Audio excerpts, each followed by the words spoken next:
తాటిపర్తి చంద్రశేఖర్పై ప్రకాశం జిల్లా జనసేన అధ్యక్షులు షేక్ రియాజ్ ఘాటుగా స్పందించారు. మెగా ఫ్యామిలీపై మాట్లాడే అర్హత నీకు లేదు. దగాకోరు రాజకీయం చేసే వ్యక్తి మీ నాయకుడు జగన్ రెడ్డి. మాట్లాడేటప్పుడు హుందాగా మాట్లాడాలి.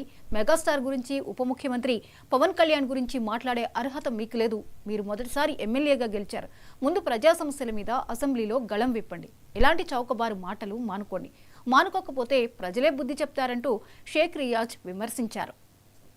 అలాగే పవన్ కళ్యాణ్ గారు, మీ నాయకుడు వైఎస్ జగన్మోహన్ రెడ్డి గత ప్రభుత్వం ఉన్నప్పుడు కౌలు రైతులు రాష్ట్ర వ్యాప్తంగా 3,000 మంది ఆత్మహత్యలు చేసుకుంటే ఆ కౌలు రైతు కుటుంబాలను ఆర్థికంగా భరోసా ఇస్తూ ₹1,00,000 అందజేసినందుగా మెగా హీరోలు దగాకోరులను అడుగుతుంది.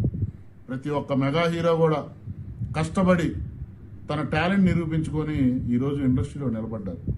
అసలు దగాకోరు అనే వాక్యానికి నిర్వచనం మీకు తెలుసా అని అడుగుతున్నాం. సొంత బాబాయిని చంపినటువంటి హంతకుల్ని ఈరోజు తప్పించేటటువంటి పరిస్థితి మీ అధినేత తీసుకొచ్చాడు. మీ అధినేత దగాకోరు.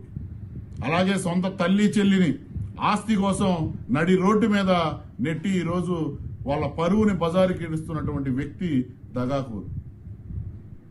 మీ అధినేత, మీ పార్టీ పుట్టిందే శవాల మీద రాజకీయం చేస్తూ శవాలతో పుట్టినటువంటి పార్టీ వైఎస్ఆర్సీపీ పార్టీ.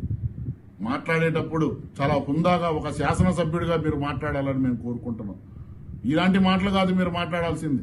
మీరు మొట్టమొదటిసారి ఎమ్మెల్యేగా గెలిచి మీ నియోజకవర్గంలో ఉన్నటువంటి ప్రజా సమస్యల్ని అసెంబ్లీలో లేవనెత్తే దమ్ము మీకు లేనప్పుడు మెగా హీరోల గురించి మాట్లాడే అర్హత కూడా మీకు లేదని చెప్పి జనసేన పార్టీ నుంచి మిమ్మల్ని హెచ్చరిస్తున్నాం.